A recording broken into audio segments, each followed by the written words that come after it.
First வந்து இமயமலைனா என்ன அப்படின்னா உலகின் இளமையான மடிப்பு மலை. சோ அதென்ன இளமையான மடிப்பு மலை அப்படின்னா சமீப காலத்தில் உருவாகிய மலை. புவி மேலோட்டின் பேரியக்க விசைகள் காரணமாக புவி மேலோடு மடிக்கப்பட்டு மடிப்பு மலைகளாக உருவாகியுள்ளது. புவியின் மேலோடு, புவியின் உள்பகுதி, நம்ம வந்து பூமிக்கு மேல உட்கார்ந்து பேசிட்டு இருக்கோம் சரியா. இந்த பூமிக்கு மேல அட்மாஸ்பியர்ல உட்கார்ந்து பேசிட்டு இருக்கோம், வளிமண்டலத்துல உட்கார்ந்து பேசிட்டு இருக்கோம். ஆனா இதற்கு கீழே 3 முக்கிய லேயர்கள், அடுக்குகள் காணப்படுகிறது. அதான் கிரஸ்ட், மேண்டில், கோர் அப்படின்னு சொல்லியிருக்கோம்.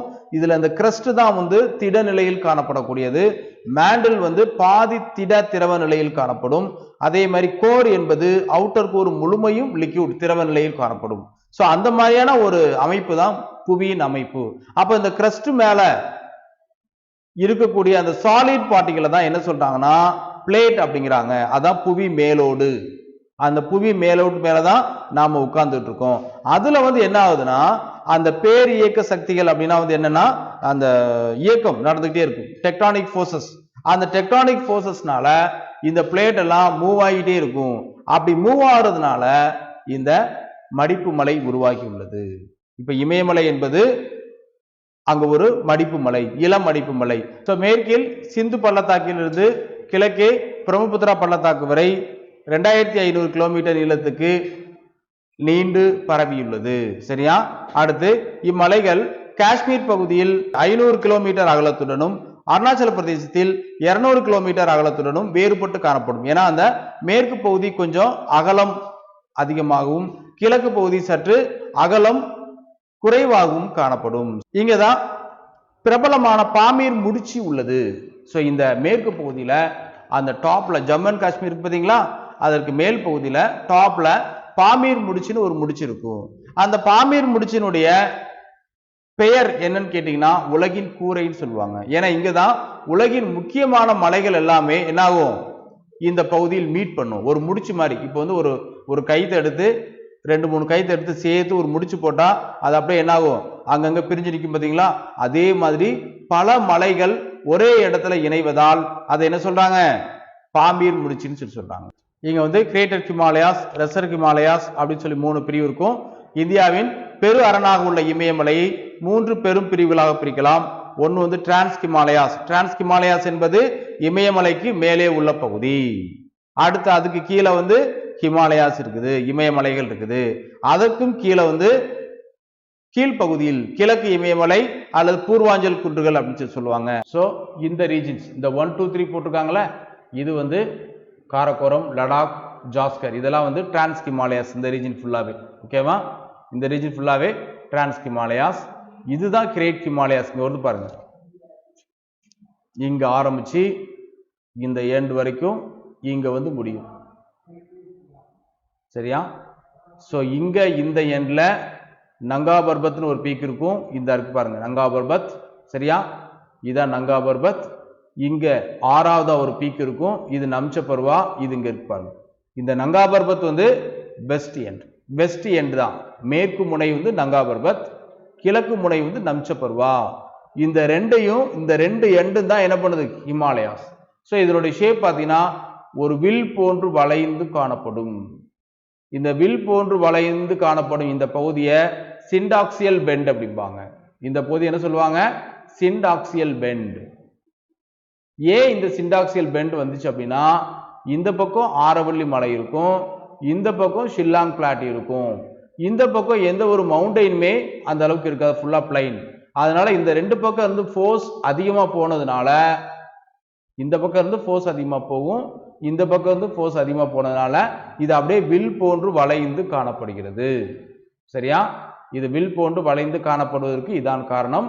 இந்த வில் போன்று வளைந்து காணப்படும் பகுதி என்ன சொல்றாங்க சிண்டாக்சியல் பெண்ட் அப்படின்னு சொல்றாங்க ஓகேவா ரைட். சோ அப்போ இங்க இருக்கக்கூடிய பீக்ஸ் எல்லாம் போட்டிருக்காங்க பாருங்க. K2 நங்கா பர்பத் அண்ட் நம்ச பர்வா இந்தியாவின் 2 முனைகள் சரியா. அதுக்கு இடையில இங்க பீக்ஸ் நிறைய இருக்கு பாருங்க. K2 இருக்குதா, இதுதான் இந்தியாவின் உயரமான சிகரம் K2. எங்க இருக்கு பாருங்க, காரக்கோரம் மலை அப்படின்னு ஒரு மலை இருக்கும், அந்த மலையில இருக்கக்கூடியதான் இந்தியாவின் உயரமான சிகரம் K2 சரியா. அடுத்து நெக்ஸ்ட் மவுண்ட் கைலாஷ் இங்க இருக்கு பாருங்க. இப்பதான் கைலாஷ் அப்படின்னு ஒரு நாடு ஆரம்பிச்சார்ல, கைலாஷ் அப்படிங்கிற மவுண்டைன் இங்க இருக்குது. இது கிரேட்டர் ஹிமாலயாஸுக்கு மேல இருக்கும் பீக். இதெல்லாம் சிகரங்கள். சரியா? அடுத்தது மவுண்ட் எவரெஸ்ட் இங்க இருப்பார். ஃபோர்த் வந்து மவுண்ட் எவரெஸ்ட். இது இந்தியாவில் இல்ல, ஆக்சுவலா எங்க இருக்குது? நேபாள் மற்றும் சீனாவின் எல்லையில் அமைந்துள்ளது. ஓகேவா? இது மவுண்ட் எவரெஸ்ட். Mount Everest.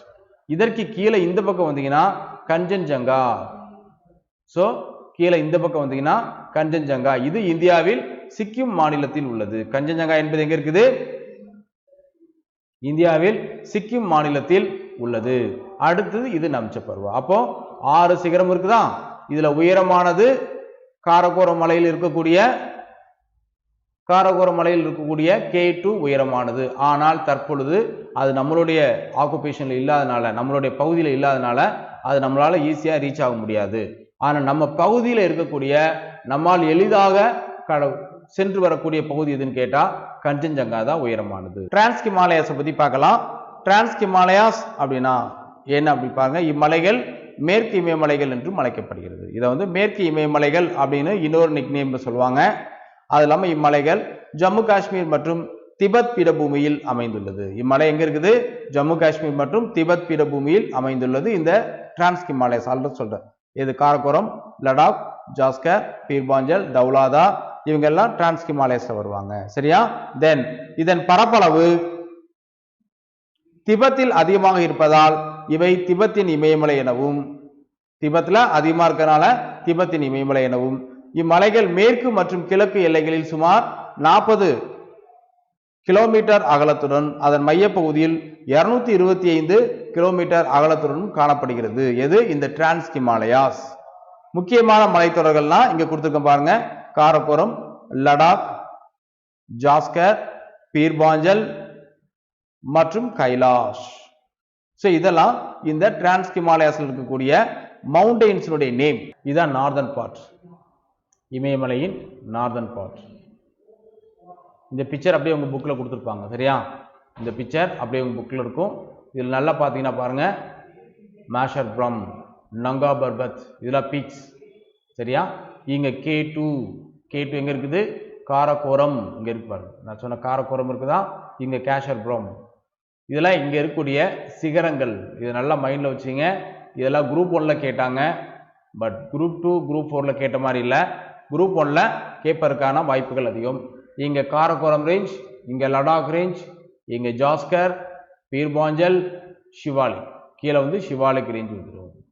ஆனால் இந்த கிரேட் ஹிமாலயாஸ் இங்க பாருங்க. இங்க நந்தா தேவி இருக்குதா? உத்தரகாண்ட்ல நந்தா தேவி இருக்குது.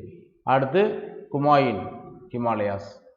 தென் இங்க பார்த்தீங்கன்னா வந்து தெரியும் உங்களுக்கு, இந்த ஏரியா ஃபுல்லா டிபெட். இந்த ஏரியா ஃபுல்லா டிபெட். இங்க பாருங்க, மிஸ்மி அப்படின்னு ஒரு ஹில்ஸ் இருக்கு. இதெல்லாம் வந்து பூர்வாஞ்சல வந்துடும். பட் இங்க வரைக்கும் இங்க நம்ச பர்வா சொன்னோம்ல, அருணாச்சல பிரதேசல நம்ச பர்வா சொன்னேன். இந்த நம்ச பர்வால இருந்து அப்படியே இந்த இடம் ஃபுல்லா பாருங்க. இங்கதான் எவரெஸ்ட் இருக்குது. ஓகேவா? எவரெஸ்ட் இந்த ஏரியால இருக்கும். இந்த நேபாள் அண்ட் சைனா இந்த ரெண்டுக்கு இடையில எவரெஸ்ட் இருக்கும். எவரெஸ்டோட இன்னொரு பேர் என்ன? சாகர் மஹால் அப்படி கொடுத்துருக்காங்க பாருங்க. இது மெயினா வந்து ஹிமாலயாஸ் இந்த ஏரியா மட்டும் தான் மைண்ட்ல வச்சு. நம்ச பர்வால ஆரம்பிச்சு இங்க நங்கா பர்வத் வரைக்கும் இருக்கும் பாருங்க. இங்க வந்து நங்கா பர்வத் வரை இருக்கும். இது கிரேட் ஹிமாலயாஸ். அதுக்கு மேல இருக்கக்கூடியதான் இப்ப நான் சொல்லிட்டு இருக்குது டிரான்ஸ் ஹிமாலயாஸ். காரகோரம், லடாக், ஜாஸ்கர், பீர்பாஞ்சல். காரகோரத்துல தான் K2 இருக்குது. லடாக்ல தான் வந்து லே. இங்க தான் வந்து இந்தியாவின் ஒன்லி கோல்டு டெசர்ட். இந்தியாவினுடைய ஒரே ஒரு குளிர் பாலைவனம் எங்க தான் இருக்குது? இந்த லடாக்ல தான் இருக்குது. லடாக் தான் இந்தியாவின் மிகப்பெரிய பரப்பளவில் மிகப்பெரிய பாராளுமன்ற தொகுதி. சரியா? அடுத்து ஜாஸ்கர் இருக்குது, பீர்பாஞ்சல் இருக்குது. இந்த ஜாஸ்கருக்கும் பீர்பாஞ்சலுக்கு இடையில தான் காஷ்மீர் பள்ளத்தாக்கு காணப்படுகிறது.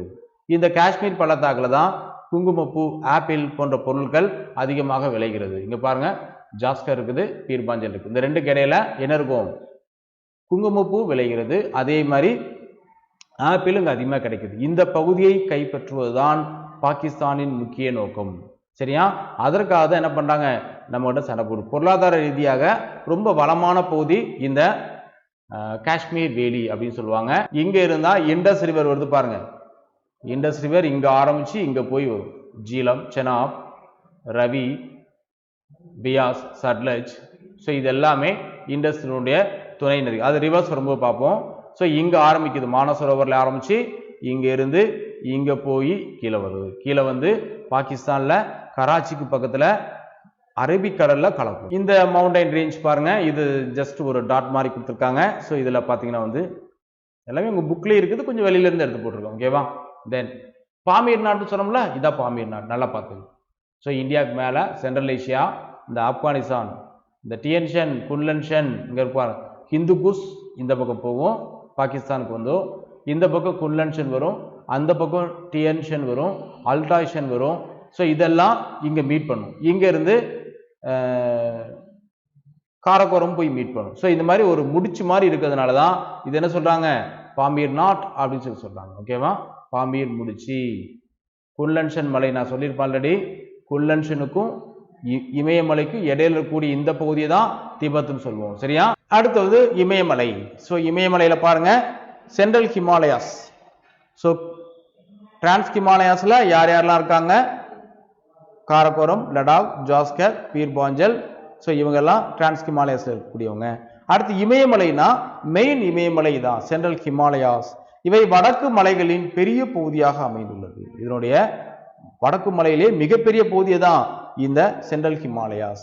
வடக்கே இருந்த அங்கோரா நிலப்பகுதியும், அங்காரான்னு சொல்லி இருக்கக்கூடிய ஒரு பிளேட்டும், தெற்கே இருந்த கோண்டுவான் இருக்கக்கூடிய ஒரு பிளேட்டும், இரண்டும் ஒன்றை ஒன்று நோக்கி, ஒன்றுக்கு எதிராக இன்றொன்று நோக்கி நகர்வதால் ஏற்பட்ட அழுத்தத்தின் காரணமாக இடையில் இருந்த டெத்தீஸ் அப்படின்னு ஒரு ஆழமில்லாத குறுகிய கடல் பகுதியில் இருந்த மண் படிவுகள் எல்லாம் மேலே எழுந்து மடிக்கப்பட்டு இமயமலை உருவாகி உள்ளது. அழுத்தத்தின் காரணமாக இடையில் இருந்த டெத்தீஸ் என்ற கடல் மடிக்கப்பட்டு இமயமலை உருவானது. ஓகேவா? இந்த பக்கம் இருந்து நம்ம இப்ப எது மேல உட்கார்ந்துட்டு இருக்கோம், கோண்டுவான பகுதியில் உட்கார்ந்துட்டு இருக்கோம். சைனீஸ் எங்க இருக்காங்க, அங்காரா பகுதியில் இருக்காங்க. அப்ப சைனால இருக்கக்கூடிய அந்த அங்காரா பிளேட்டும் இந்தியாவில நாம இருக்கக்கூடிய அந்த கோண்டுவானா பிளேட்டும் இரண்டும் மோதுது. இந்த இரண்டுக்கு இடையில யார் இருக்கா, டெத்தீஸ்னு ஒரு கடல் இருக்குது. அந்த கடல்ல இருந்த மண் படிவுகள்லாம் மேலே எழும்பி இமயமலையாக உருவெடுத்துள்ளது. That's all. ஓகேவா? சோ இப்படிதான் இமயமலை உருவானது. ஓகேவா? இந்த இமயமலையை வந்து 3 பிரிவுகளாக பிரிக்கிறாங்க. ஒன்னு வந்து பெரிய இமயமலைகள் இமாத்ரி, இரண்டாவது வந்து சிறிய இமயமலைகள் இமாச்சல், மூணாவது வந்து சிவாலிக் வெளி இமயமலை. வெளினா கீழே சவுத்துல இருக்கக்கூடிய பகுதி தான் சிவாலிக் அப்படின்னு சொல்லுவாங்க. இதான் ஆக்சுவல் ஹிமாலயாஸ், இமயமலை. ஸோ இமயமலை அப்படிங்கிறதுக்கான மீனிங் என்ன அப்படின்னு பார்த்தீங்கன்னா வந்து த லேண்ட் ஆஃப் ஸ்னோ, பனியின் உறைவிடம் அப்படின்னு பொருள். ஓகேவா?